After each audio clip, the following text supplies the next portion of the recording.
ശാരീരികവും മാനസികവുമായ ശുദ്ധിയിലേക്കുള്ളൊരു യാത്ര നാം ഇന്ന് ആരംഭിക്കുകയാണ്. മഴയുടെ കുളിരിലും കാലാവസ്ഥയുടെ കനത്തിൽ നിന്നും നമ്മുടെ ശരീരത്തെ സംരക്ഷിക്കേണ്ട സമയമാണിത്. ആയതിനാൽ കർക്കിടക മാസത്തിൽ ആയുർവേദം അനുശാസിക്കുന്ന ചികിത്സകൾക്കും ജീവിതചര്യകൾക്കും വളരെയധികം പ്രാധാന്യമുണ്ട്. ആയുർവേദത്തിന്റെ ആഴമുള്ള പാരമ്പര്യത്തെ പിൻചെന്നുകൊണ്ട് ശരീരത്തെ നവീകരിക്കാനും മനസ്സിനെ ശാന്തമാക്കാനും ഈ ഒരു കർക്കിടക ചികിത്സ വലിയൊരു അവസരമാണ് നൽകുന്നത്. കർക്കിടക മാസത്തിൽ നമ്മുടെ ശരീരത്തിന്റെ രോഗപ്രതിരോധ ശേഷി കുറയുന്നതിനാൽ വളരെയധികം രോഗങ്ങൾക്കുള്ള സാധ്യത കൂടുതലാണ്. ആയതിനാൽ ഈ മാസത്തിൽ നാം അനുവർത്തിക്കേണ്ട ചികിത്സകൾ ഏതൊക്കെ, ജീവിതചര്യകൾ ഏതൊക്കെ എന്നതിനുള്ള വലിയൊരു ഉത്തരമാണ് Amala ayurvedic hospital and research centre ഈ ഒരു പരിപാടിയിലൂടെ നിങ്ങൾക്ക് മുന്നിൽ നൽകുന്നത്. ഗുഡ്നസ് ടിവിയുടെ എല്ലാ പ്രേക്ഷകർക്കും ആയുർ സ്വാസ്ഥ്യം എന്നൊരു പ്രോഗ്രാമിലേക്ക് ഹൃദ്യമായ സ്വാഗതം.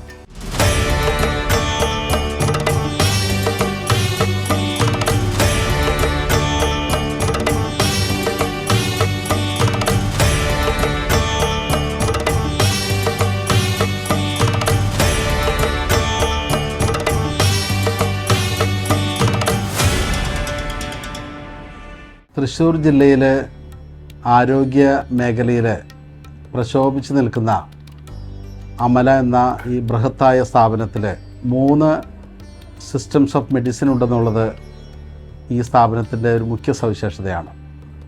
അലോപ്പതിയും ആയുർവേദവും ഹോമിയോയും ഒരു കൊടക്കീഴിൽ ഈ സ്ഥാപനത്തിൽ ഉണ്ടെന്നുള്ളത് ഈ സ്ഥാപനത്തിൻ്റെ ഏറ്റവും മുഖ്യമായിട്ടുള്ള സവിശേഷതയാണ്. Padma Bhushan father Gabriel Chiramel CMI അച്ഛനാണ് ഈ അമല ആശുപത്രി ആരംഭിക്കുന്നത്. അദ്ദേഹം ഇതൊരു ക്യാൻസർ ഇൻസ്റ്റിറ്റ്യൂട്ടായിട്ടാണ് 1978 അമല ആരംഭിക്കുന്നത്. അതോടൊപ്പം തന്നെ 1982 ഈ ക്യാമ്പസിൽ പത്മഭൂഷൺ ഗബ്രിയേൽ അച്ഛൻ ആയുർവേദ വിഭാഗവും ആരംഭിച്ചു.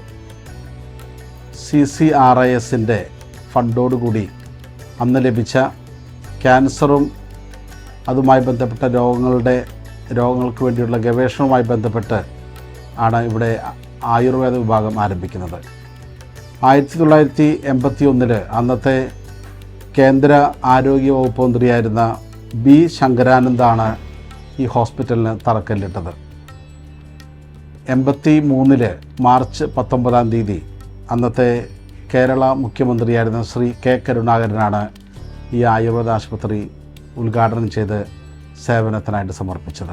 കർക്കിടക മാസത്തിൽ കർക്കിടക കഞ്ഞിക്ക് വളരെയധികം പ്രാധാന്യമുണ്ട്. ഇന്ന് നമ്മോടൊപ്പം കർക്കിടക കഞ്ഞിയുടെ പ്രാധാന്യത്തെക്കുറിച്ച് സംസാരിക്കുന്നതിനായി നമ്മോടൊത്തായിരിക്കുന്നത് Amala ayurvedic hospital and research centre chief physician doctor sister Austin ആണ്. സിസ്റ്റർ ഏറ്റവും പ്രത്യേകമായി സ്വാഗതം ചെയ്യുന്നു. കർക്കിടക കഞ്ഞിയുടെ പ്രാധാന്യത്തെക്കുറിച്ച് ഞങ്ങളോടൊന്ന് വിശദീകരിക്കാമോ?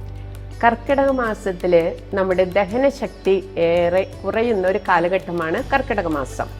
അതായത് ത്രിദോഷങ്ങൾക്ക് സമാവസ്ഥയ്ക്ക് അസന്തുലിതാവസ്ഥ സംഭവിക്കുന്നു. അതായത് ബാലൻസ് നഷ്ടപ്പെടുന്നു എന്നാണ് അർത്ഥം. അപ്പം ആയതിനാൽ തന്നെ ശരീരബലവും രോഗപ്രതിരോധ ശക്തിയും ഏറെ ക്ഷയിച്ചു വരുന്ന ഈ കാലഘട്ടത്തിലാണ് നമ്മൾ കർക്കിടക കഞ്ഞി പ്രതിദിനം 7 മുതൽ 14 ദിവസമോ കർക്കിടക മാസം മുഴുവനുമോ നമ്മൾ കഞ്ഞിയായിട്ട് രാത്രി സമയങ്ങളിൽ ഉപയോഗിക്കുന്നു. സിസ്റ്റർ, കർക്കിടക കഞ്ഞിയുടെ ചേരുവകളെ പറ്റി ഒന്ന് പറയാമോ? ഓക്കെ. കർക്കിടക കഞ്ഞിൽ ധാരാളം ഔഷധക്കൂട്ടുകൾ ചേർന്നതാണ് കർക്കിടക കഞ്ഞി. ആദ്യമേ തന്നെ ഈ ഔഷധങ്ങളാണ് ഇതിൽ ചേരുന്നത്. ഇതിന് പ്രധാനമായിട്ടും അരികളുണ്ട്. കുടകപ്പാലരി, വിഴാലരി, ചെറുപുന്നയരി, ഉലുവ, കൊത്തമ്പാലരി, ആശാളി മുതലായ മരുന്നുകളും ഔഷധങ്ങളും, അതോടൊപ്പം തന്നെ അമുക്കുരം, കുറുന്തോട്ടി, പാൽവെണ്ണിക്കിഴങ്ങ് ഇവയെല്ലാം ചേർത്ത് പൊടിച്ച് ഒരു പൗഡറാക്കി നമ്മൾ വെക്കുന്നു. ഈ പൗഡർ ഒരു രോഗിക്ക് 10 ഗ്രാം പൗഡർ എടുത്ത് അത് 1.5 ലിറ്റർ വെള്ളത്തിൽ കഷായം വെച്ച് 1 ലിറ്ററാക്കി വറ്റിച്ച് ആ കഷായത്തിലാണ് 50 ഗ്രാം നവര എടുത്ത് കഞ്ഞി വെക്കുന്നത്. പാകമായി കഴിയുമ്പോൾ ഒരു നാളികേരം ചിരണ്ടി അതിൻ്റെ പാൽ അതിനകത്ത് ചേർത്തുകൊണ്ട് ഒരുമിച്ച് ചേർത്ത് പാകത്തിന് ഇന്ദുപ്പും ചേർത്ത് നെയ്യ് താളിച്ചൊഴിച്ചാണ് ഈ കർക്കിടക കഞ്ഞി ഉണ്ടാക്കുന്നത്. ഇത് രാത്രിയിലാണ് സാധാരണ രീതിയിൽ ഉപയോഗിക്കുന്നത്.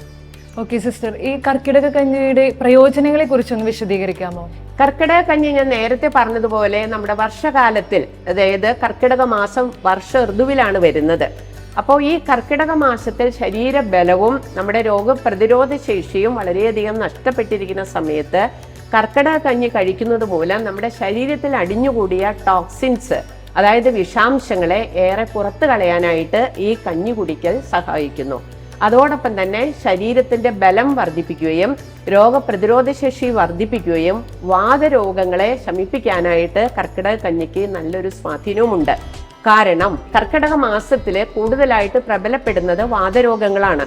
സന്ധിവേദന, മറ്റ് പല വിധത്തിലുള്ള വാദസംബന്ധമായ രോഗങ്ങൾ നമ്മുടെ ശരീരത്തെ ബാധിക്കാൻ സാധ്യതയുള്ളത് കൊണ്ട് ആ രോഗങ്ങളെ ശമിപ്പിക്കാനും ഈ കർക്കിടക കഞ്ഞി ഏറെ സഹായിക്കും.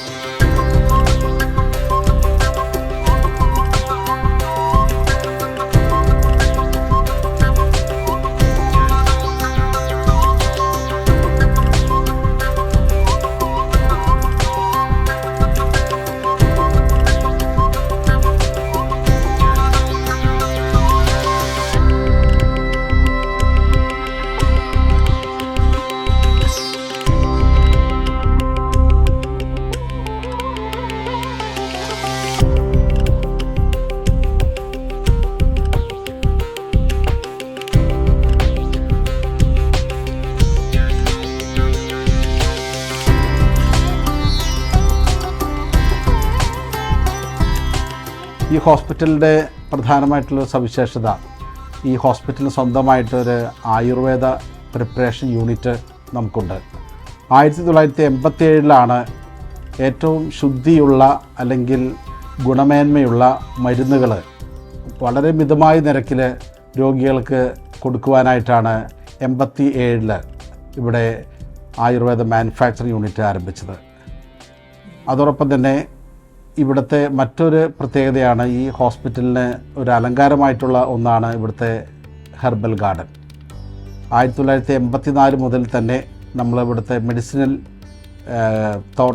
തോട്ടത്തിൽ ചെടികൾ, വളരെ 500ഓളം സ്പീഷ്യസ് ചെടികൾ നമ്മളിപ്പോൾ ഇവിടെ സംരക്ഷിക്കുന്നുണ്ട്. നാഷണൽ മെഡിസിൻ പ്ലാൻ ബോർഡിൻ്റെയും സ്റ്റേറ്റ് മെഡിസിൻ പ്ലാൻ ബോർഡിൻ്റെയും ഫണ്ടോടുകൂടിയാണ് നമ്മൾ ഈ തോട്ടമൊക്കെ പരിപാലിക്കുന്നത്. അമല ആയുർവേദ ആശുപത്രിയുടെ ഗ്രീൻ ഹൗസിലാണ് നമ്മളിപ്പോൾ ആയിരിക്കുന്നത്. ചുറ്റും ഔഷധ ചെടികളാണ്. കർക്കിടക കഞ്ഞിയെക്കുറിച്ച് നമ്മൾ കേട്ടു. കർക്കിടക കഞ്ഞിയോടൊപ്പം പ്രാധാന്യം അർഹിക്കുന്ന ഒന്നാണ് പത്തിലത്തോരനും. പത്തിലത്തോരനെ കുറിച്ച് നമ്മോട് സംസാരിക്കുന്നതിനായി അമല ആയുർവേദ ആശുപത്രിയിലെ പഞ്ചകർമ്മ സൂപ്രണ്ട് ഡോക്ടർ ഫെമി പോൾ നമ്മോടൊപ്പം ആയിരിക്കുന്നുണ്ട്. മാഡം, പത്തിലത്തോരൻ്റെ പ്രാധാന്യത്തെക്കുറിച്ച് നമ്മോടൊന്ന് പറയാമോ? ഔഷധക്കഞ്ഞി, മരുന്നുണ്ട ഇവ പോലെ തന്നെ കർക്കിടക മാസത്തിൽ വിശേഷാൽ കഴിച്ചു പോരുന്ന ഒന്നാണ് പത്തിലത്തോരൻ. അനേകം അസുഖങ്ങൾക്ക്, പ്രത്യേകിച്ച് ഉദരസംബന്ധമായ രോഗങ്ങൾക്ക് പത്തിലത്തോരൻ വളരെ ഉത്തമമാണ്. പത്തിലത്തോരൻ്റെ ഗുണങ്ങളെക്കുറിച്ച് പൊതുവായിട്ട് പറയുകയാണെങ്കിൽ ഇത് രോഗപ്രതിരോധ ശേഷി വർദ്ധിപ്പിക്കുന്നതിന് സഹായിക്കുന്നു. ശരീരത്തിന് ഊർജം അഥവാ ബലം പ്രദാനം ചെയ്യാനും സഹായിക്കുന്നു. മലബന്ധം ഇല്ലാതാക്കുന്നു. ശരീരത്തിലെ വിഷാംശങ്ങളെ പുറന്തള്ളുന്നു. കുടലിൻ്റെ ചലനശേഷി വർദ്ധിപ്പിക്കുന്നതിനും ഇവ സഹായിക്കുന്നതാണ്. ഇനി പത്തിലകൾ എന്തൊക്കെയെന്ന് നോക്കാം. മത്തനില, ചേനയില, ചേമ്പില, കുമ്പളയില, കാട്ടുതാള്, മുള്ളൻ ചീര, പയറില, തകര, കൊടിത്തൂവ, തഴുതാമ. ഈ ഇലകളുടെ തണ്ടും തളിരിലകളുമാണ് തോരൻ വെക്കാനായിട്ട് ഉപയോഗിക്കേണ്ടത്. ഇവ ഒന്നിച്ചോ അത് ഓരോന്നായിട്ടോ തോരൻ വെച്ച് മരുന്ന് കഞ്ഞിയോടൊപ്പം കർക്കിടക മാസത്തിൽ കഴിക്കുന്നതാണ് ഉത്തമം. ഇനി പത്തിലകളുടെ ഗുണങ്ങളെക്കുറിച്ച് പറയുകയാണെങ്കിൽ ഇത് ധാരാളം വൈറ്റമിൻസ് റിച്ച് ആണ്. Vitamin A, B and C, minerals ആയിട്ടുള്ള കാൽഷ്യം, ഫോസ്ഫറസ്, അയൺ ഇവ ധാരാളം ഇതിൽ അടങ്ങിയിട്ടുണ്ട്. ആയതിനാൽ ഇത് ആന്തരിക അവയവങ്ങൾക്കും ശരീരത്തിലെ പഞ്ചേന്ദ്രിയങ്ങൾക്കും വളരെ ഉത്തമമാണ്. പത്തിലകൾ വൈറ്റമിൻ സി റിച്ച് ആയതിനാൽ രോഗപ്രതിരോധ ശേഷി വർദ്ധിപ്പിക്കുന്നു. ഇതിൽ ധാരാളം ഗുഡ് ഡയറ്ററി ഫൈബേഴ്സ്, നാരുകൾ അടങ്ങിയിട്ടുള്ളതിനാൽ ദഹനശേഷി മെച്ചപ്പെടുത്താനും സഹായിക്കുന്നു. മഴക്കാലത്ത് നമുക്കറിയാം ശരീരത്തിൻ്റെ ബലം ഭയങ്കര കുറവാണ്. ആ സമയത്ത് അതുകൊണ്ടാണ് നമ്മൾ ആ സമയത്ത് മരുന്ന് കഞ്ഞിയും പത്തിലത്തോരനും പോയിട്ടുള്ള ലൈറ്റ് ഭക്ഷണങ്ങൾ നമ്മൾ കഴിക്കുന്നത്. അപ്പോൾ അത് നമ്മുടെ ശരീരത്തിൻ്റെ ബലത്തിനെ ആർജിച്ച് വീണ്ടും എടുക്കാനുള്ളൊരു കാര്യമാണ് നമുക്കതിലൂടെ ലഭിക്കുന്നത്. ഓർമ്മിക്കുക, ആഹാരം ഔഷധമായിരിക്കട്ടെ, ഔഷധം ആഹാരമായിരിക്കട്ടെ. എല്ലാ വർഷവും അമല ആയുർവേദ ആശുപത്രിയുടെ ഒരു പ്രത്യേകതയാണ് പ്രത്യേകമായിട്ട് കർക്കിടക മാസത്തിൽ കർക്കിടക കഞ്ഞി തയ്യാറാക്കി നൽകുക എന്നുള്ളത്. നിരവധി വർഷങ്ങളായിട്ട് ഞാൻ ഈ അമല ആയുർവേദ ആശുപത്രിയിൽ നിന്നും ഈ കർക്കിടക കഞ്ഞി കുടിക്കാറുണ്ട്. ഈ കഞ്ഞി കഴിക്കുന്നതിലൂടെ നമ്മുടെ ദഹന ശേഷി വർദ്ധിപ്പിക്കുകയും കൂടുതൽ ഭക്ഷണം കഴിക്കാൻ നമ്മളെ പ്രേരിപ്പിക്കുകയും അതോടൊപ്പം തന്നെ രോഗപ്രതിരോധ ശക്തി വർദ്ധിപ്പിക്കുകയും ചെയ്യുന്നുണ്ട്. കർക്കിടക കഞ്ഞി കർക്കിടക മാസത്തിൽ എല്ലാ വർഷവും തുടർച്ചയായി കഴിച്ചുകൊണ്ടിരിക്കുന്ന ഒരാളാണ് ഞാൻ. വയറിൻ്റെ അസ്വസ്ഥതകൾ ഒരു വർഷത്തേക്ക് ഒന്നും തന്നെ ഞാൻ അനുഭവിക്കാറില്ല. പ്രായം ഒരു 50-നോടടുത്ത് വരുമ്പോൾ നമുക്കുണ്ടാകുന്ന തണുപ്പിൻ്റേതായിട്ടുള്ള ബുദ്ധിമുട്ടുകൾ ശക്തമായി കുറയാനും ദഹനത്തെ നല്ല രീതിയിൽ പ്രോത്സാഹിപ്പിക്കുന്നത് കൊണ്ട് വയറിന് വളരെ സൗഖ്യം തരാനും മൊത്തത്തിലുള്ള ആരോഗ്യ സംരക്ഷണത്തിനും എന്നെ അത് നന്നായി സഹായിക്കുന്നുണ്ട് എന്നാണ് എൻ്റെ അഭിപ്രായം.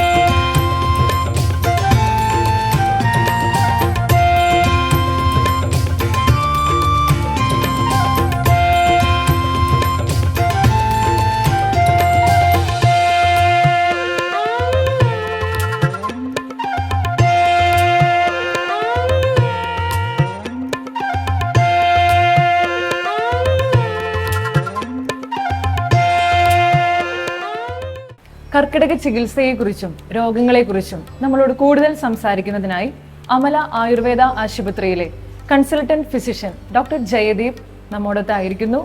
സാർ, കർക്കിടക ചികിത്സ എന്നതുകൊണ്ട് എന്താണ് ഉദ്ദേശിക്കുന്നത്? നമ്മുടെ ജീവിതത്തിൽ സാധാരണ നമ്മൾ ദൈനംദിന ജീവിതത്തിൽ ചെയ്യുന്ന കാര്യങ്ങളെല്ലാം ചെയ്യുമ്പോൾ നമ്മുടെ ശരീരം ക്ഷീണിച്ചുകൊണ്ടിരിക്കും. നമ്മൾ കഴിക്കുന്ന ഭക്ഷണം, അല്ലെങ്കിൽ അന്തരീക്ഷ മലിനീകരണം, അല്ലെങ്കിൽ നമുക്കുണ്ടാകുന്ന ആഘാതങ്ങൾ, അതൊക്കെ കൊണ്ട് നമ്മുടെ ശരീരം ക്ഷീണിച്ചുകൊണ്ടേയിരിക്കുകയാണ്. ഈ പ്രശ്നങ്ങൾ നമ്മൾ അഭിമുഖീകരിക്കാതിരുന്നാൽ അത് ഒരുപക്ഷെ രോഗമായി മാറാം. അങ്ങനെയാണ് ഭൂരിപക്ഷം രോഗങ്ങളും ഉണ്ടാകുന്നത്. എന്നാൽ നമ്മുടെ കർക്കിടക ചികിത്സയിലൂടെ നമ്മൾ ഇങ്ങനെയുള്ള പ്രശ്നങ്ങളെ നമ്മൾ അതിജീവിച്ച് ആരോഗ്യം വീണ്ടെടുക്കാൻ സഹായിക്കുന്നുണ്ട്. കർക്കിടക ചികിത്സയിലാണ് നമ്മൾ സാധാരണ ഇങ്ങനെ ഉണ്ടാകുന്ന ദോഷങ്ങളെ ശരീരത്തിൽ നിന്നും പുറന്തള്ളി ആരോഗ്യത്തോടെ ജീവിക്കാൻ നമ്മളെ പ്രാപ്തരാക്കുന്നത്. നമുക്ക് സാധാരണ ആരോഗ്യമാണ് നമുക്ക് ഏറ്റവും പ്രധാനം. നമ്മൾ സാധാരണ ആരോഗ്യം നമ്മൾ ആലോചിക്കുന്നത് നമുക്കൊരു രോഗം വന്നു കഴിയുമ്പോഴാണ് നമ്മളൊരു ആരോഗ്യത്തിനെ കുറിച്ച് ചിന്തിക്കുന്നത് തന്നെ. അതിൻ്റെ ഒരു വില മനസ്സിലാക്കുന്നതും നമുക്ക് ആരോഗ്യം നഷ്ടപ്പെടുമ്പോഴാണ്.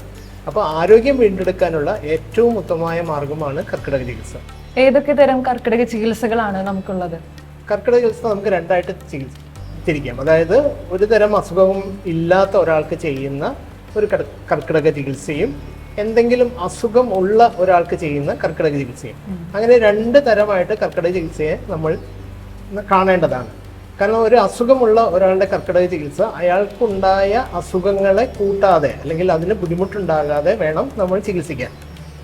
മറ്റേത് സാധാരണ ഒരു അസുഖമുള്ള ഇല്ലാത്ത ഒരാൾക്ക് അയാളുടെ ശരീരബലം കൂട്ടുവാനുള്ള ചികിത്സയാണ് നമ്മൾ സാധാരണ കർക്കിടക ചികിത്സയായിട്ട് ചെയ്യുന്നത്. അങ്ങനെ രണ്ട് തരം ചികിത്സയായിട്ട് തന്നെ ഇതിനെ നമ്മൾ കാണേണ്ടതാണ്. സാധാരണ കർക്കിടക ചികിത്സയിൽ നമ്മൾ ഒരാളുടെ ശരീരത്തിൽ നമ്മൾ സ്നേഹപ്രയോഗങ്ങളൊക്കെ നടത്തി ഈ ദോഷങ്ങളെ നമ്മൾ ഈ ശരീരത്തിൽ നിന്നും പുറത്തേക്ക് കളയുന്നതാണ്. ഈ ദോഷങ്ങളെന്ന് വെച്ചാൽ ശരീരത്തിൽ ആയുർവേദത്തിൽ വാതം, പിത്തം, കഫം ഇങ്ങനെ 3 ദോഷങ്ങളാണ് ഉള്ളത്. ഇത് നമുക്ക് വേണമെങ്കിൽ ആയുർവേദത്തിൽ അതിനെ പില്ലേഴ്സ് എന്ന് പറയാം. നമ്മുടെ ശരീരത്തിൻ്റെ പില്ലേഴ്സ് ആവാം, അല്ലെങ്കിൽ ശരീരത്തിൻ്റെ എലിമെൻറ്റ്സ് ആവാം. അപ്പോൾ ഇത് നോർമലായിട്ട് നിൽക്കുന്ന ഒരു സ്റ്റേറ്റാണ് നമ്മളുടെ ആരോഗ്യം. ഇതിലെന്തെങ്കിലും ഒരെണ്ണം കൂടുകയോ അല്ലെങ്കിൽ ഒരെണ്ണം കുറയുകയോ ചെയ്താൽ അത് ആരോഗ്യമല്ല, അത് രോഗമാണ്. പക്ഷെ നമ്മുടെ ആയുർവേദത്തിൽ കർക്കിടക ചികിത്സ കൊണ്ട് നമ്മൾ ഈ 3 ദോഷങ്ങളെയും അതിൻ്റെ ഏറ്റക്കുറച്ചുകൾ മാറ്റി അതിനെ സമാവസ്ഥയിൽ സ്റ്റേബിളായിട്ട് നിർത്തുന്നതാണ് കർക്കിടക ചികിത്സ. കർക്കിടക മാസത്തിൽ വരാൻ സാധ്യതയുള്ള രോഗങ്ങൾ ഏതൊക്കെയാണ്? കർക്കിടക മാസത്തിൽ സാധാരണ നിങ്ങൾക്ക് എല്ലാവർക്കും അറിയാവുന്ന പോലെ തണുപ്പ് കൂടുതലായിരിക്കും, മഴയാണ് കൂടുതൽ, വെയിലിൻ്റെ ശക്തി കുറവായിരിക്കും. അപ്പോൾ സാധാരണ ഈ നമ്മുടെ വാദം, പിത്തം, കഫം എന്നുള്ളതിൽ വാദവും കഫവും ഈ കർക്കിടക മാസത്തിൽ കൂടും എന്തായാലും. അതുകൊണ്ടാണ് നമുക്ക് വാദം കൂടുമ്പോൾ ശരീരവേദനയും കോച്ചിവലിയും മുട്ടുവേദന, നടുവേദന ഇതൊക്കെ നമുക്കുണ്ടാകുന്നത്. അപ്പോൾ വാദം കൂടും. അതുപോലെ തന്നെ ഉള്ളതാണ് കഫവും. ഈ കഫം കൂടുന്നതുകൊണ്ടാണ് നമുക്ക് ജലദോഷം, പനി, ചുമ, നീരുവീഴ്ച ഇതൊക്കെ നമുക്ക് ശരീരത്തിലുണ്ടാകുന്നത്. അപ്പോൾ ഇതിൽ 2 ദോഷങ്ങൾ നമുക്ക് ഈ മാസത്തിൽ കൂടുതലാവാനുള്ള ചാൻസ് ഉണ്ട്. പിന്നെയുള്ളത് പിത്തം എന്നുള്ള ദോഷമാണ്. ഈ പിത്തം നമുക്ക് ഈ കർക്കിടക മാസത്തിൽ കുറയുകയാണ് ചെയ്യുന്നത്. ഈ പിത്തം കുറഞ്ഞാൽ സാധാരണയായിട്ട് നമ്മളുടെ ഡൈജസ്റ്റീവ് എൻസൈംസ് കുറയും, ഡൈജസ്റ്റീവ് ജ്യൂസ് കുറയും. അപ്പോൾ ആഹാര പചനം വേണ്ട വിധത്തിൽ നടക്കുകയില്ല. അതുകൊണ്ട് തന്നെ കർക്കിടക മാസത്തിൽ പെട്ടെന്ന് ശരീരം അപ്സെറ്റ് ആവാനുള്ള സാധ്യത കൂടുതലാണ്. വയറൊക്കെ പെട്ടെന്ന് അപ്സെറ്റ്, അതുകൊണ്ടാണ് ഛർദി വയറിളക്കമൊക്കെ പെട്ടെന്ന് ഈ കർക്കിടക മാസത്തിൽ വരുന്നത്. അങ്ങനെ 3 ദോഷങ്ങളും ദുഷിക്കുന്ന ഒരു കാലമാണ് കർക്കിടക മാസം. സാറിപ്പോ പറഞ്ഞല്ലോ വാദം, പിത്തം, കഫം. എന്താണ് ഈ രോഗങ്ങൾ? ഇവ കൂടിയാൽ എന്താണ് സംഭവിക്കുന്നത്? വാദം, പിത്തം, കഫം എന്ന് പറയുന്നത് നമ്മളൊരു ആയുർവേദത്തിൽ ഇതൊരു ഹൈപ്പത്തറ്റിക്കൽ ഒരു കാര്യമാണ്. അതായത് നമ്മുടെ ബോഡിയിൽ 3 എലിമെൻറ്റ്സ് അല്ലെങ്കിൽ ഒരു ദോഷങ്ങളുണ്ട്. ഈ ദോഷങ്ങളെയാണ് നമ്മൾ വാദം, പിത്തം, കഫം എന്ന് പറയുന്നത്. ഇതിനൊരു എനർജി സോഴ്സ് എന്ന് വേണമെങ്കിൽ നമുക്ക് പറയാം. ഇത് ഒരു എനർജിയാണ്. ഈ എനർജിയാണ് വാദം, പിത്തം, കഫം. 3 തരമാണ്. വാദത്തിന് അതിൻ്റേതായിട്ടുള്ള പ്രത്യേകതകളുണ്ട്, പിത്തത്തിന് അതിൻ്റേതായിട്ടുള്ള പ്രത്യേകതകളുണ്ട്, കഫത്തിന് അതിൻ്റേതായിട്ടുള്ള പ്രത്യേകതകളുണ്ട്. അപ്പോൾ ഇതൊക്കെ നമ്മൾ എങ്ങനെ കണ്ടുപിടിക്കണമെന്ന് വെച്ചാൽ വാദം വർദ്ധിച്ചാൽ ഉണ്ടാകുന്ന ചില ലക്ഷണങ്ങൾ വെച്ചിട്ടാണ് എന്താണ് വാദം എന്ന് നമ്മൾ ആയുർവേദത്തിൽ കണ്ടുപിടിക്കുന്നത്. അതുപോലെ പിത്തം കൂടിയാൽ പിത്തത്തിന് കൂടിയാൽ ഉണ്ടാകുന്ന ലക്ഷണങ്ങളുണ്ടാവും. അത് ഏതൊരു ബോഡിയിലും അത് തന്നെയാണ് വരിക. കഫം കൂടിയാൽ കഫം ഏതൊരു മനുഷ്യനിലും അത് തന്നെയാണ് വരുന്നത്. അതുകൊണ്ടാണ് ആയുർവേദം ഇത്ര കാലമായിട്ടും ഇവിടെ ഇപ്പോൾ അലോപ്പതിയൊക്കെ ഇത്രയും പ്രചാരത്തിൽ ഉണ്ടായിട്ടും ആയുർവേദം ഇപ്പോഴും ഇവിടെ നിലനിൽക്കുന്നത് ഈ ഒരു കൺസെപ്റ്റ് ഇപ്പോഴും എല്ലാവരുടെ ബോഡിയിലും ഉള്ളത് കൊണ്ടാണ്. അപ്പോൾ ഇതിൽ വാദം കൂടുക എന്ന് പറഞ്ഞാൽ നമ്മുടെ ശരീരത്തിലുള്ള ഇത് ഒരു എന്താ ഓട്ടോമാറ്റിക് ലോക്കോമോട്ടീവ് ഫോഴ്സാണ്. അത് നമ്മൾ നടക്കുക, ഇരിക്കുക, നമ്മുടെ ചലനങ്ങൾ, നമ്മൾ ഭക്ഷണം കഴിക്കുന്നത്, ഇതൊക്കെ നമുക്ക് വാദത്തിൻ്റെ ഒരു പ്രവൃത്തിയാണ്. പിത്തം എന്ന് പറഞ്ഞാൽ അത് നമ്മുടെ ഡൈജസ്റ്റീവ് എൻസൈംസ് ആണ്. ഡൈജസ്റ്റീവ് ജ്യൂസസ് നമ്മൾ കഴിക്കുന്ന ഭക്ഷണം നമ്മുടെ ആഹാരത്തിൽ വന്ന് നമ്മുടെ അന്നനാളത്തിൽ വന്നിട്ട് ദഹിക്കുന്നു. അത് പിന്നെ ബ്ലഡിലേക്ക് വന്ന് നമുക്ക് നല്ല ശക്തിയൊക്കെ കിട്ടുന്ന ആ ഒരു പ്രോസസ്സിനെയാണ് പിത്തം എന്ന് ഉദ്ദേശിക്കുന്നത്. കഫം എന്ന് പറഞ്ഞാൽ അതിനൊരു സ്റ്റേബിൾ നമ്മുടെ ബോഡീന് നമ്മളുടെ ഒരു ഇപ്പോൾ നമുക്ക് നല്ല ആരോഗ്യമുണ്ട്, നമുക്ക് നല്ല തടിയുണ്ട്, നമുക്ക് അതിനൊരു സ്റ്റേബിൾ ഒരു ബോഡി സ്ട്രക്ചർ ഉണ്ടല്ലോ, ആ സ്ട്രക്ചറിനെ നിർത്തുന്നതാണ് കഫം. ഈ 3 എണ്ണമാണ് നമ്മുടെ ബോഡീനെ നിലനിർത്തുന്നത്. അപ്പോൾ ഇതിൽ കഫം വാദം കൂടിയാൽ നമുക്ക് എന്താ സംഭവിക്കുക? വാദം എന്ന് പറഞ്ഞാൽ ഞാൻ പറഞ്ഞല്ലോ ഒരു ലോക്കോമോട്ടീവ് ഫോഴ്സാണ്. നമുക്ക് നടക്കാൻ ഉള്ള ബുദ്ധിമുട്ടുകൾ, നമ്മുടെ നമ്മൾക്ക് എങ്ങനെയാണ് നമ്മുടെ സന്ധികളാണല്ലോ നമ്മൾ ബോഡി മൂവ് ചെയ്യണത്. നമ്മൾ ഭക്ഷണം കഴിക്കുന്നു, നമ്മൾ ചിരിക്കുന്നു, നടക്കുന്നു, ഇതൊക്കെ വാദത്തിൻ്റെ പ്രവൃത്തികളാണ്. ഇപ്പോൾ വാദത്തിന് എന്തെങ്കിലും സംഭവിച്ചാൽ വാദം കൂടിയാലും വാദം കുറഞ്ഞാലും പ്രശ്നങ്ങളുണ്ടാവും.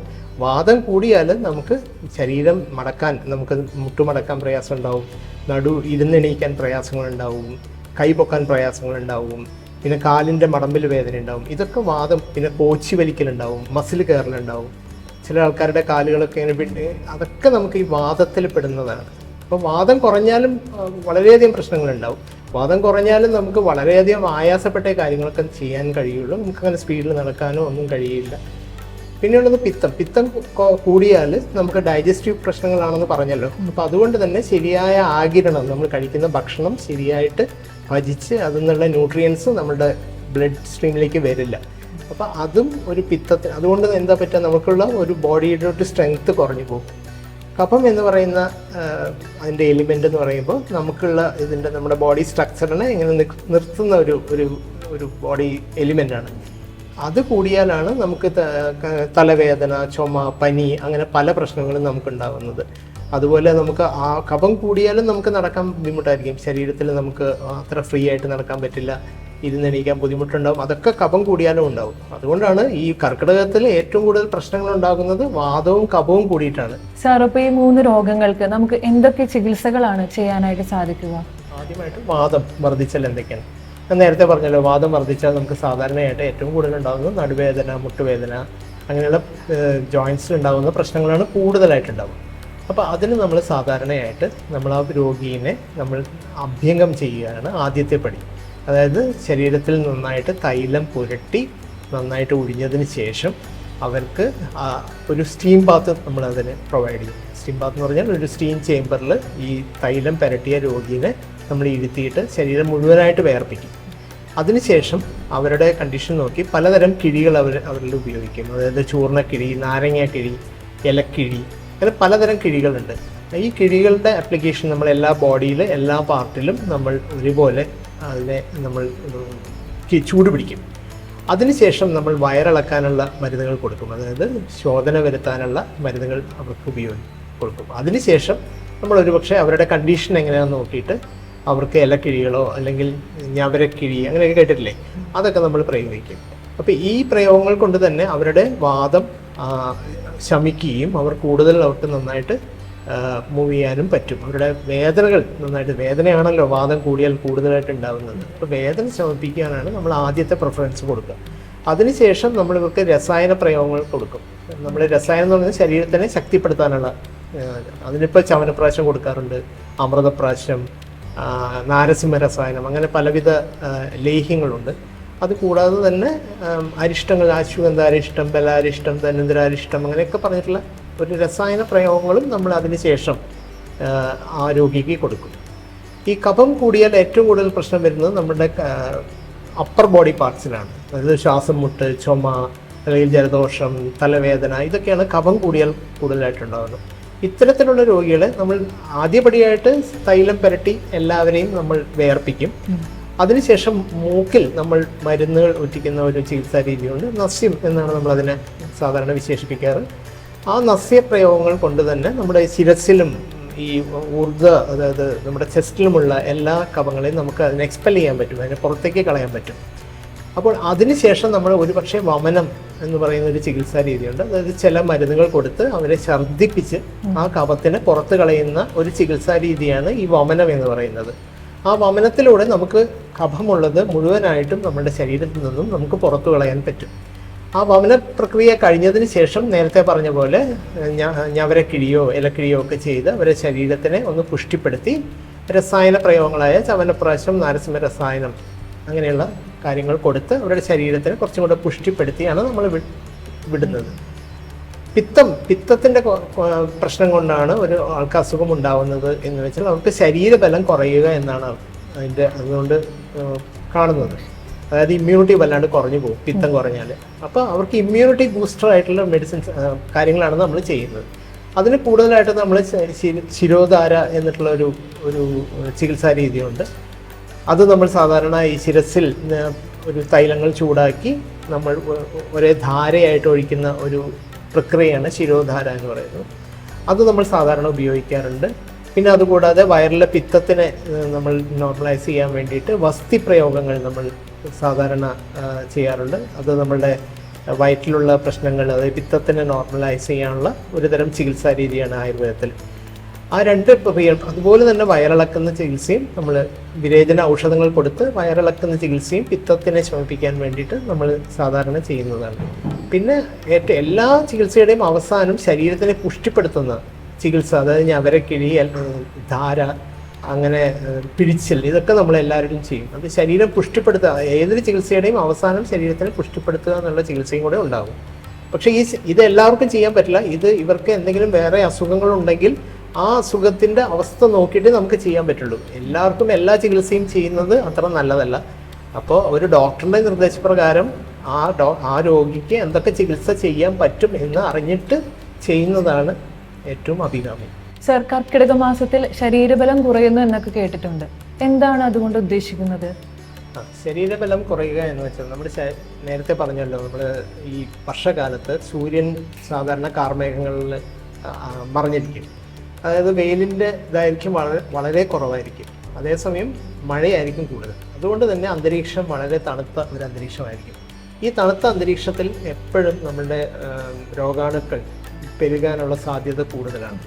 അതുപോലെ തന്നെ മഴക്കാലമായതുകൊണ്ട് ജലജന്യ രോഗങ്ങളും കൂടുതലായിരിക്കും. വെള്ളത്തിലൂടെ പകരുന്ന അനവധി രോഗങ്ങൾ നമുക്ക് ഉണ്ടാകാനുള്ള സാധ്യത ഈ സമയത്ത് കൂടുതലാണ്. കൊതുക് കൊണ്ടുണ്ടാകുന്ന അസുഖങ്ങൾ കൂടുതലാവാനുള്ള സാധ്യത കൂടുതലാണ്. അപ്പോൾ അതൊക്കെ ഈ ക്ലൈമറ്റിൻ്റെ പ്രത്യേകതയാണ്. ഈ കാലാവസ്ഥ ആയതുകൊണ്ട്, തണുപ്പ് കൂടുതലായതുകൊണ്ട് ഉണ്ടാകുന്ന പ്രശ്നങ്ങളാണ് ഈ കർക്കിടക മാസത്തിൽ കൂടുതലായിട്ട് നമുക്ക് കാണപ്പെടുന്നത്.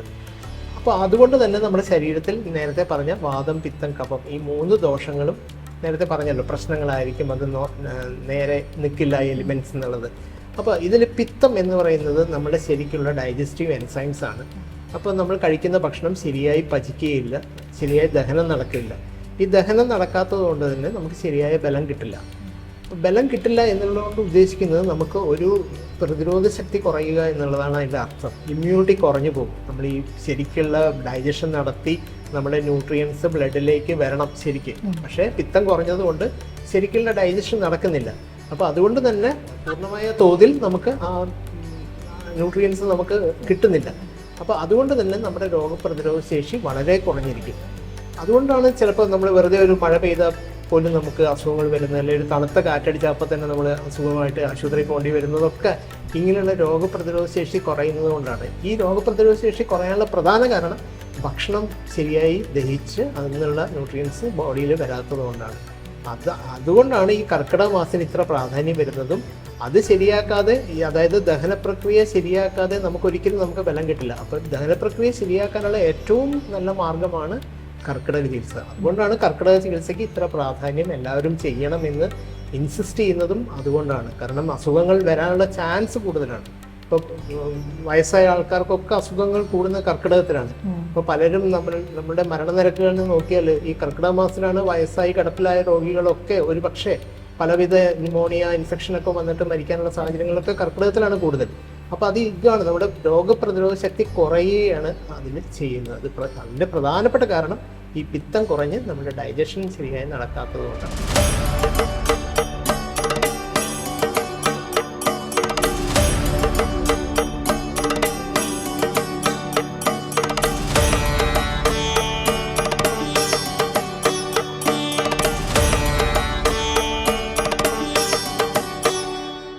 രണ്ടായിരത്തി 2005 ഇതിന് ISO സർട്ടിഫിക്കേഷൻ ലഭിച്ചു. 2005 തന്നെ മാനുഫാക്ചറിംഗ് യൂണിറ്റിന് GMP സർട്ടിഫിക്കറ്റ് ലഭിച്ചു. 2009 25 വർഷത്തെ ആ ഓർമ്മ നിലനിർത്തിക്കൊണ്ട് ഇവിടെ പുതിയ ബ്ലോക്ക് ഉദ്ഘാടനം ചെയ്യപ്പെട്ടു.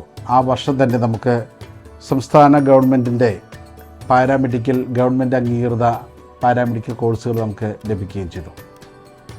2009 കേരള ടൂറിസം ഡിപ്പാർട്ട്മെൻറ്റിൻ്റെ ഗ്രീൻ ലീഫ് അക്രഡിറ്റേഷൻ നമുക്ക് ലഭിച്ചു. 2011 ഒലിവ് ലീഫ് സർട്ടിഫിക്കേഷൻ നമുക്ക് ലഭിച്ചു. 2022 നമുക്ക് ആയുർ ഡയമണ്ട് സർട്ടിഫിക്കേഷൻ ലഭിച്ചു. കേരള ടൂറിസം ഡിപ്പാർട്ട്മെൻറ്റ് ആയുർവേദ മേഖലയ്ക്ക് നൽകുന്ന 3 ക്ലാസിഫിക്കേഷനാണ് ആയുർ സിൽവർ, ആയുർ ഗോൾഡ്, ആയുർ ഡയമണ്ട്. അതിൽ നിന്ന് ഹയസ്റ്റ് ക്ലാസിഫിക്കേഷനാണ് ഈ ഹോസ്പിറ്റലിൽ ലഭിച്ചിട്ടുള്ളത്. അതിൽ നിന്ന് തന്നെ എത്രമാത്രം ക്വാളിറ്റി സർവീസ് ഈ ഹോസ്പിറ്റൽ കൊടുക്കുന്നുണ്ടെന്ന് നമുക്ക് മനസ്സിലാക്കാനായിട്ട് സാധിക്കും. 2012 ആദ്യമായിട്ട് ഈ ക്യാമ്പസിൽ ആയുർവേദ ആശുപത്രിയാണ് NABH സർട്ടിഫിക്കേഷൻ ലഭിക്കുന്നത്. ക്വാളിറ്റി കൗൺസിൽ ഓഫ് ഇന്ത്യയുടെ NABH സർട്ടിഫിക്കേഷൻ ഈ ക്യാമ്പസിൽ ലഭിക്കുന്ന ആദ്യത്തെ സ്ഥാപനമാണ് അമല ആയുർവേദ ആശുപത്രി. ഇപ്പോൾ 2025 നമ്മൾ എത്തി നിൽക്കുമ്പോൾ 4 സൈക്കിള് നമ്മൾ ഇതിനോടകം അസസ്മെൻറ്റ് ഓഡിറ്റ് കഴിഞ്ഞു. അതൊക്കെ സക്സസ്ഫുള്ളി നമുക്ക് കംപ്ലീറ്റ് ചെയ്യാൻ സാധിച്ചു എന്നുള്ളത് ഈ ഹോസ്പിറ്റലിൽ ഒരു വലിയ വിജയമായിട്ട് ഞാൻ കാണുകയാണ്. ഇവിടെ വരുന്ന രോഗികൾ പറയുന്ന ഒരു നല്ലൊരു വാർത്തയാണ്, നല്ലൊരു ആംബിയൻസ്. ഇവിടുത്തെ സ്റ്റാഫൊക്കെ വളരെ കോഡിയലാണ്, ലവിങ് ആണ്. അതോടൊപ്പം തന്നെ അവർക്ക് നല്ല ട്രീറ്റ്മെൻറ്റാണ് കിട്ടിയത്. അവർ പല അസുഖങ്ങളായിട്ട് വന്നവരൊക്കെ സുഖം പ്രാപിച്ചു പോകുന്ന കാഴ്ചയാണ്. അതിൻ്റെ പിന്നിലുള്ള വിജയരഹസ്യം ഈ ഹോസ്പിറ്റലിലെ വളരെ മികച്ച ഡോക്ടേഴ്സിൻ്റെ സേവനം, അതോടൊപ്പം തന്നെ പരിചയസമ്പന്നരായിട്ടുള്ള തെറാപ്പിസ്റ്റ്, മറ്റ് വളരെ ഡെഡിക്കേറ്റഡായിട്ടുള്ള നഴ്സിംഗ് സ്റ്റാഫ്, മറ്റ് അസോസിയേറ്റ് ചെയ്യുന്ന സ്റ്റാഫുകളുടെയൊക്കെ കൂട്ടായിട്ടുള്ള പ്രയത്നം, ടീം വർക്കാണ് ഇതിൻ്റെ പിന്നിലുള്ളത്. ഒരു കുടുംബാന്തരീക്ഷമാണ് ഈ ആയുർവേദ ആശുപത്രിയിലുള്ളത്. ഇവിടുത്തെ സ്റ്റാഫുകൾ തമ്മിൽ ഒരു കുടുംബത്തിലെന്ന പോലെ വളരെയേറെ സാഹോദര്യത്തോടു കൂടി സ്നേഹത്തോടു കൂടിയാണ് ഇവിടെയുള്ള രോഗികളെയൊക്കെ പരിചരിക്കുന്നത്. ഹലോ, എൻ്റെ പേര് സൈമൺ ഫ്രാൻസിസ്. ഞാൻ ജനിച്ചു വളർന്നതൊക്കെ ബാംഗ്ലൂരാണ്. പക്ഷേ ഇപ്പോൾ ഒരു ലാസ്റ്റ് 20 years ഞാൻ US സെറ്റിൽഡാണ്. എല്ലാ കൊല്ലം നാട്ടിലേക്ക് വരുമ്പോൾ യൂഷ്വലി പേരൻസിനെ കാണുക, ഫ്രണ്ട്സ് അടിച്ചു പൊളിച്ച് പെട്ടെന്ന് തിരിച്ചു പോവുക. ഇപ്രാവശ്യം I wanted to do something different, focus on myself.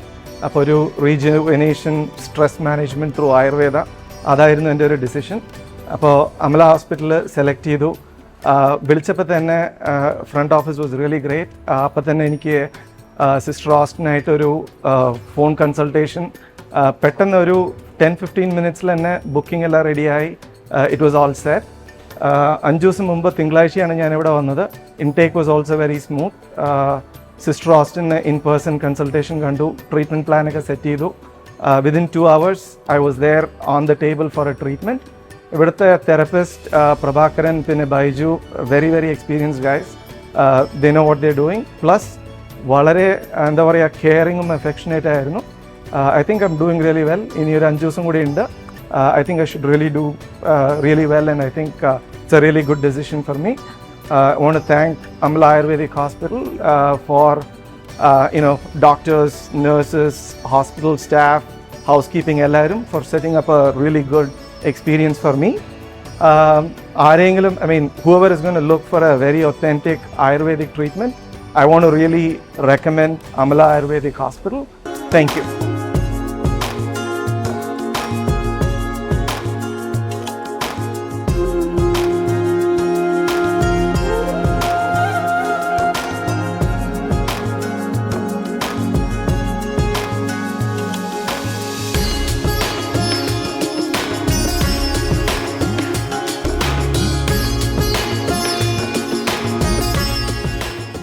ഇപ്പോൾ നമ്മോടൊപ്പം ആയിരിക്കുന്നത് അമല ആയുർവേദ ഹോസ്പിറ്റലിലെ കൺസൾട്ടന്റ് ഫിസിഷ്യൻ ഡോക്ടർ രോഹിത് ആണ്.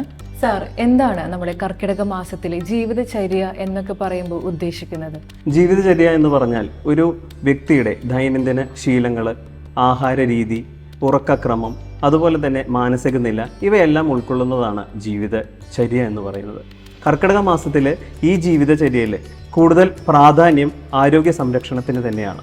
മിഥുനം, കർക്കിടകം എന്നീ മാസങ്ങളിൽ നമ്മൾക്കറിയാവുന്ന പോലെ കാലാവസ്ഥയിൽ വളരെയധികം മാറ്റം സംഭവിക്കുന്നുണ്ട്. വേനൽക്കാലത്തിന് ശേഷം മഴക്കാലം വരുന്ന സമയത്ത് പ്രകൃതിയിലുണ്ടാവുന്ന മാറ്റങ്ങൾ പോലെ തന്നെ മനുഷ്യ ശരീരത്തിലും മാറ്റങ്ങൾ സംഭവിക്കുന്നു. മനുഷ്യൻ്റെ രോഗപ്രതിരോധ ശക്തി കുറയുന്നു, അതോടൊപ്പം തന്നെ ദഹനശക്തി കുറയുന്നു. ഇതിനെല്ലാം കൂടെ നമുക്ക് ഈ കാലഘട്ടത്തിൽ അതിയായ മഴയുണ്ട്, തണുപ്പുണ്ട്. അപ്പോൾ വാതസംബന്ധമായ രോഗങ്ങളെല്ലാം തന്നെ പ്രകടമാവുന്ന ഒരു കാലഘട്ടം കൂടിയാണ്. അപ്പോൾ വാതസംബന്ധങ്ങളായിട്ടുള്ള രോഗങ്ങൾക്ക് കാണുന്ന ലക്ഷണങ്ങളെല്ലാം വളരെ അധികമായിട്ട് പ്രകടിപ്പിക്കാറുണ്ട്. പ്രത്യേകിച്ച് കൈകാലുകൾക്കുണ്ടാകുന്ന തരിപ്പ്, സന്ധികളുണ്ടാകുന്ന വേദന, പിന്നെ ശരീരത്തിന് ഭയങ്കര ക്ഷീണം, ഇതൊക്കെ തന്നെ കൂടുതൽ പ്രകടമാവുന്ന ഒരു കാലഘട്ടം കൂടിയാണ് കർക്കിടക മാസം. പണ്ട് കാലത്ത് പാടത്തും അതുപോലെ തന്നെ പറമ്പിലും ജോലി ചെയ്യുന്ന ആൾക്കാർ അവർ പണ്ട് കർക്കിടകത്തിനെ പഞ്ഞമാസം എന്നും അതുപോലെ തന്നെ ദുർഘട പിടിച്ച കാലം എന്നൊക്കെയാണ് അതിനെ വിശേഷിപ്പിക്കുന്നത്. ആ കാലഘട്ടങ്ങളിൽ പണ്ടത്തെ ആൾക്കാർ ജോലിയില്ല. കർക്കിടക മാസം വരുന്ന സമയത്ത് അതിയായ മഴയാണ്, ആൾക്കാർക്ക് ജോലിയില്ല. അങ്ങനെ വരുന്ന സമയങ്ങളിൽ ഇവർ കൂടുതൽ ആരോഗ്യ സംരക്ഷണത്തിന് വേണ്ടി ആചരിച്ചു പോകുന്ന പല ചര്യകളും അവർ മുന്നോട്ട് പോകുന്ന കാലഘട്ടത്തെ ആരോഗ്യം സംരക്ഷിക്കുന്നതിനും ഇത്രയും കാലം പോയ വർഷക്കാലത്ത് കൂടുതൽ കഠിനാധ്വാനം ചെയ്തിട്ടുണ്ടായ രോഗങ്ങളെയെല്ലാം ശമിപ്പിക്കുന്നതിനാണ് അവർ ഉപയോഗപ്പെടുത്തിയിരുന്നത്. ഈ കർക്കിടക മാസത്തിൽ എണ്ണ തേച്ചു കുളിയുടെ പ്രാധാന്യത്തെ പറ്റിയിട്ടൊക്കെ കേട്ടിട്ടുണ്ട്. അതിനെപ്പറ്റി ഒന്ന് വിശദീകരിക്കാമോ? എണ്ണ തേച്ചു കുളി എന്നുള്ളത് ഒരു സാധാരണ ഉള്ള വ്യക്തിക്ക് വീട്ടിൽ തന്നെ ചെയ്യാവുന്ന ഒരു ചെറിയ ചികിത്സാ രീതിയാണ്. എണ്ണ തേച്ചു കുളീനെ ആയുർവേദത്തിൽ അഭ്യംഗം എന്നുകൂടിയും വിശേഷിപ്പിക്കുന്നുണ്ട്. അപ്പോൾ ഒരു രോഗത്തിന് പൊതുവെ ഈ എണ്ണ തേച്ച് കുളിക്കുന്നത് കൊണ്ട് നമുക്ക് പല വിധത്തിലുള്ള ഗുണങ്ങൾ ഉണ്ടാകുന്നുണ്ട്. ശരീരത്തിൽ രക്തത്തിൻ്റെ ഓട്ടം വർദ്ധിക്കുന്നു, രക്തചംക്രമണം വർദ്ധിക്കുന്നത് കൊണ്ട് തന്നെ ചെറിയ രീതിയിൽ തണുപ്പിൽ നിന്ന് മുക്തി ഉണ്ടാകുന്നു. പിന്നെ ശരീരത്തിൻ്റെ സൗന്ദര്യം വർദ്ധിക്കുന്നു, സന്ധികളിലുണ്ടാകുന്ന വേദനകൾക്ക് ശമനം വരുന്നു. അതോടൊപ്പം തന്നെ പേശികൾക്കും നാഡികൾക്കും പിന്നെ സന്ധികൾക്കെല്ലാം തന്നെ ബലം കൂടിയും ഉണ്ടാകുന്നു. അപ്പോൾ ഈ പറയുന്ന ഒരു ചര്യ, അതായത് എണ്ണ തേച്ച് കുളി എന്നുള്ളത് പണ്ട് കാലം മുതലേ ആൾക്കാർ ശീലിച്ചു വന്നിരുന്നൊരു കാര്യമാണ്.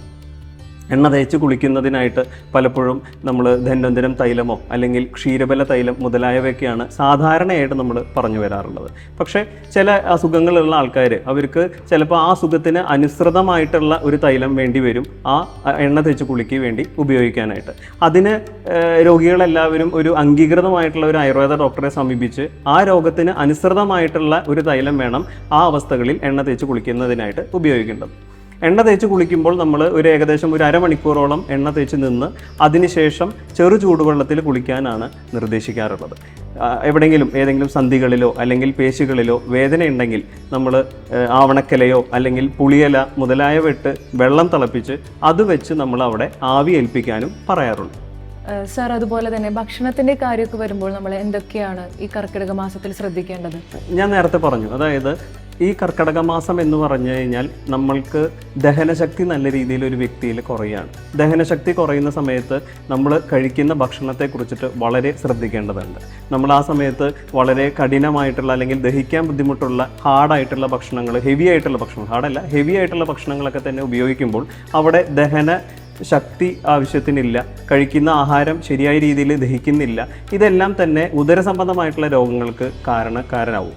അതുകൊണ്ട് തന്നെ നമ്മൾ ഈ കാലഘട്ടങ്ങളിൽ, ഈ കർക്കിടക മാസങ്ങളിൽ നമ്മൾ ശീലിക്കേണ്ടത് വളരെ ലഘുവായിട്ടുള്ളത്, പെട്ടെന്ന് ദഹിക്കുന്ന ലഘുവായിട്ടുള്ള ഭക്ഷണങ്ങൾ, അതും ചൂടോടുകൂടി തന്നെ സേവിക്കാനായിട്ട് ശ്രദ്ധിക്കണം. പിന്നെ നമ്മൾ ഒരിക്കലും പഴകിയ ആഹാരങ്ങൾ ഈ കാലഘട്ടത്തിൽ, കർക്കിടക മാസം മാത്രമല്ല പൊതുവേ നമ്മൾ പഴകിയ ആഹാരങ്ങൾ, പിന്നെ നമ്മുടെ കേരളീയർക്ക് പൊതുവേ ഉള്ളൊരു ശീലമാണ് ഫ്രിഡ്ജിൽ വെച്ച് തലേന്ന് വെച്ച ഭക്ഷണം പിറ്റേന്ന് എടുത്ത് അത് ചൂടാക്കി കഴിക്കുന്നു. അതൊന്നും ഒരു കാരണവശാലും നമ്മൾ ചെയ്യാതിരിക്കാനായിട്ട് ശ്രദ്ധിക്കേണ്ട ഒരു കാലഘട്ടം കൂടിയാണ് കർക്കിടക മാസം. പിന്നെ അമിതമായിട്ട് കൊഴുപ്പടങ്ങിയത്, അധികം എണ്ണ ഉപയോഗിച്ചുണ്ടാക്കുന്നത്, കൂടുതലായിട്ട് മസാല, അതുപോലെ ഉപ്പ്, പുളി എന്നിവ അടങ്ങിയ ആഹാരങ്ങളും നമ്മൾ കുറയ്ക്കേണ്ടതാണ്. അതിൻ്റെ ഉപയോഗം വളരെയധികം കുറയ്ക്കേണ്ടതാണ്. പിന്നെ പറയുകയാണെങ്കിൽ തൈര് നമുക്കറിയാവുന്ന പോലെ തന്നെ ഒരു തണുത്ത വിഭവമാണ്. പക്ഷേ തൈര് ഈ പറയുന്ന കർക്കിടക മാസത്തിൽ നമ്മൾ ഉപയോഗിക്കാൻ പറയാറില്ല. തൈരിനെ കാച്ചിയ മോരാക്കിയിട്ട് ഉപയോഗിക്കാൻ പറയാറുണ്ട്. കാച്ചിയ മോര് അല്ലെങ്കിൽ പിന്നെ മുക്കുടി എന്ന് പറയുന്ന ഒരു പ്രയോഗം ആയുർവേദ ശാസ്ത്രത്തിൽ പറയുന്നുണ്ട്. മുക്കുടി എന്ന് പറഞ്ഞു കഴിഞ്ഞാൽ നമ്മൾ മുത്തങ്ങ, അതുപോലെ തന്നെ പുളിയാറില, അങ്ങനത്തെ ചില മരുന്നുകളൊക്കെ ഇട്ട് അത് ജീരകം, പിന്നെ മഞ്ഞപ്പൊടി ഇവയെല്ലാം ഇട്ട് താളിച്ചിട്ടുണ്ടാക്കുന്ന ഒരു വിഭവമാണ് മുക്കുടി എന്ന് പറയുന്നത്. മുക്കുടി പലപ്പോഴും ദഹനശക്തി കൂട്ടുവാനായിട്ട് സഹായിക്കും. അതുകൊണ്ട് തന്നെ ഈ കർക്കിടക മാസത്തിൽ മന്ദീഭവിച്ചിരിക്കുന്ന ആ ഒരു ദഹനശക്തിയെ കുറച്ചുകൂടി നന്നാക്കാനായിട്ട് ഇതുപോലത്തെയുള്ള വിഭവങ്ങൾ നല്ല രീതിയിൽ സഹായിക്കും. ഇലക്കറികൾ നമുക്ക് പല രീതിയിൽ ഉപയോഗിക്കാം. അത് പത്തില തോരൻ അങ്ങനെയൊക്കെ ആയിട്ട് പല പ്രിപ്പറേഷൻസ് തന്നെ ആയുർവേദ ശാസ്ത്രത്തിൽ പല ഭാഗങ്ങളിലായിട്ട് പറയുന്നുണ്ട്. കർക്കിടക കഞ്ഞി നമുക്ക് ഉപയോഗിക്കാം. കർക്കിടക കഞ്ഞി എല്ലാം തന്നെ ഇതിൻ്റെ എല്ലാത്തിൻ്റെയും ഉദ്ദേശ ലക്ഷ്യം എന്ന് പറഞ്ഞു കഴിഞ്ഞാൽ ദഹനശക്തി നന്നായി വീണ്ടെടുക്കുക, എളുപ്പത്തിൽ ദഹിക്കുന്നതാക്കുക എന്ന് തന്നെയാണ്. മറ്റെന്തെങ്കിലും കാര്യങ്ങൾ നമ്മൾ പ്രത്യേകമായി ശ്രദ്ധിക്കേണ്ടതുണ്ടോ? ഉണ്ട്. കാരണം എന്താണെന്ന് വെച്ച് കഴിഞ്ഞാൽ ഞാൻ നേരത്തെ സൂചിപ്പിച്ചതുപോലെ ആരോഗ്യം വളരെയധികം ക്ഷയിച്ചിരിക്കുന്ന ഒരു കാലഘട്ടമാണ് ഈ കർക്കിടക മാസം. നമുക്ക് രോഗപ്രതിരോധ ശക്തി ഭയങ്കര കുറവാണ്. അതുപോലെ തന്നെ നമുക്കറിയാം, പൊതുജനത്തിനൊക്കെ അറിയാവുന്നതാണ്, ഈ മഴക്കാലം വരുമ്പോൾ മഴക്കാല രോഗങ്ങൾ, സാംക്രമിക രോഗങ്ങളെല്ലാം തന്നെ കൂടുതലായിട്ട് പടർന്നു പിടിക്കാൻ സാധ്യതയില്ല. ചിക്കൻ ഗുനിയ ആയിക്കോട്ടെ അല്ലെങ്കിൽ ഡെങ്കു ആയിക്കോട്ടെ, ഇതെല്ലാം തന്നെ വളരെയധികമായിട്ട് പടർന്നു പിടിക്കുന്ന ഒരു കാലഘട്ടമാണ്. അപ്പോൾ നമ്മൾ അവിടെ വീടും പരിസരവും എല്ലാം തന്നെ ശുചിത്വം അവിടെ ശ്രദ്ധ ഭയങ്കരമായിട്ട് കൊടുക്കേണ്ടതുണ്ട്. അവിടെ വെള്ളം കെട്ടി നിൽക്കുന്ന സാഹചര്യങ്ങളുണ്ടെങ്കിൽ അത് ഒഴിവാക്കുക. അതുപോലെ തന്നെ നനഞ്ഞ വസ്ത്രങ്ങളൊക്കെ ഉപയോഗിക്കാതിരിക്കുക. പകലുറക്കം, അതുപോലെ തന്നെ രാത്രി വൈകിട്ടുള്ള ഉറക്കം, ഇതെല്ലാം തന്നെ തീർച്ചയായിട്ടും മാറ്റണം എന്ന് തന്നെയാണ് ആയുർവേദ ശാസ്ത്രത്തിൽ പറയുന്നത്. പിന്നീട് നമ്മൾ എടുത്ത് പറയുമ്പോൾ അതിയായിട്ട് സ്ട്രെയിൻ വരുന്ന കാര്യങ്ങൾ, ആയാസം കൂടുന്നതായിട്ടുള്ള പ്രവർത്തനങ്ങൾ, അതുപോലത്തെ ജോലികളെല്ലാം തന്നെ നമ്മൾ ഉപേക്ഷിക്കാനായിട്ട് നിർദ്ദേശിക്കാറുണ്ട്. കർക്കിടക മാസത്തിൽ വ്യായാമം ചെയ്യുന്നതൊക്കെ ശരിയാണോ? വ്യായാമശീലം നല്ലതാണോ? വ്യായാമം തീർച്ചയായിട്ടും നമ്മൾ ശീലിക്കണം. അത് കർക്കിടക മാസമാണ് എന്ന് കരുതിയിട്ട് ഒരിക്കലും വ്യായാമം നിർത്തേണ്ട കാര്യമില്ല. പക്ഷേ ഞാൻ നേരത്തെ പറഞ്ഞു, വളരെ ലഘുവായിട്ടുള്ള വ്യായാമങ്ങൾ, നമ്മുടെ ശരീരത്തിന് ആയാസം കൊടുക്കാതെ ലഘുവായിട്ടുള്ള വ്യായാമം നമ്മൾ ശീലമാക്കുക. അതിൽ നമുക്ക് പ്രാണായാമം, അതുപോലെ തന്നെ യോഗയിൽ പറയുന്ന സൂര്യ നമസ്കാരം മുതലായവയൊക്കെ നമുക്ക് ശീലിക്കാവുന്നതാണ്. പിന്നെ കൂടുതൽ മെഡിറ്റേഷൻ, നമുക്കൊരു മെൻ്റൽ സ്ട്രെസ്സൊക്കെ കുറയ്ക്കുന്നതിന് വേണ്ടിയിട്ട് മെഡിറ്റേഷൻ മുതലായ പ്രക്രിയകളെല്ലാം തന്നെ നമുക്ക് ആചരിക്കാവുന്നതാണ്. ആയുർവേദ ആശുപത്രി CGHS എംപാനൽഡാണ്. കഴിഞ്ഞ വർഷമാണ് നമ്മൾ CGHS എംപാനൽഡായത്. അതുവഴിയായിട്ട് സെൻട്രൽ ഗവൺമെൻറ് ജീവനക്കാർക്കും പെൻഷനേഴ്സിനും അവരുടെ ആശ്രിതർക്കും ഈ ഹോസ്പിറ്റലിൽ വന്ന് ചികിത്സ സ്വീകരിക്കുന്നതാണ്. ക്യാഷ്ലെസ് റീഇംബേഴ്സ്മെൻറ്റ് 2 സ്കീമുകളും നമുക്കിവിടെ അവൈലബിൾ ആണ്. അതോടൊപ്പം തന്നെ FCI food corporation of India Amala ayurveda ആശുപത്രിയുമായിട്ട് ഒരു MOU സൈൻ ചെയ്തിട്ടുണ്ട്. അവരുടെ സ്റ്റാഫുകളും ഇവിടെ ചികിത്സയ്ക്കായിട്ട് വരുന്നു. ഇപ്പോൾ നമ്മൾ ESIC, അതോടൊപ്പം തന്നെ ECHS പട്ടാളക്കാരുടെ ജീവനക്കാർക്ക്, അതോടൊപ്പം തന്നെ അവരുടെ പെൻഷനേഴ്സിനുള്ള സ്കീമും അതിൻ്റെ MOUയുമായി ബന്ധപ്പെട്ട കാര്യങ്ങളൊക്കെ നടന്നുകൊണ്ടിരിക്കുകയാണ്. അപ്പോൾ സ്ഥാപക പിതാവ് പകർന്നു നൽകിയ വളരെ റിസർച്ച് ഓറിയൻറ്റഡായിട്ടുള്ള ആ വിഷൻ ഉൾക്കൊണ്ടുകൊണ്ട് തന്നെയാണ് അമല ഇന്ന് പ്രവർത്തിക്കുന്നത്. ഒപ്പം ഹോളിസ്റ്റിക് ഹെൽത്ത് കെയർ, ശരീരം, മനസ്സ്, ആത്മാവ്, ഇതിനെ സംയോജിപ്പിച്ചു കൊണ്ടുള്ള ഒരു സമഗ്രമായിട്ടുള്ള ഒരു ആരോഗ്യ സംരക്ഷണമാണ് അമല എക്കാലത്തും ചെയ്തുകൊണ്ടിരിക്കുന്നത്.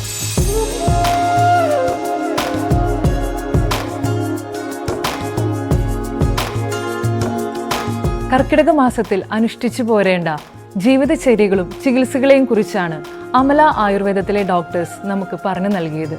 പൊതുസമൂഹത്തിന് ഒത്തിരി ഉപകാരപ്രദമായ ആരോഗ്യ ചിന്തകളാണ് ഇന്ന് നാം പങ്കുവച്ചത്. ആയുർ സ്വാസ്ഥ്യം എന്ന ഈ പ്രോഗ്രാമിന്റെ ഇന്നത്തെ എപ്പിസോഡ് ഇവിടെ പൂർണ്ണമാവുകയാണ്. ഏവർക്കും സ്വാസ്ഥ്യം നിറഞ്ഞ ഒരു കർക്കിടകവും ആരോഗ്യമുള്ള ജീവിതവും സ്നേഹത്തോടെ നേരുന്നു. നന്ദി.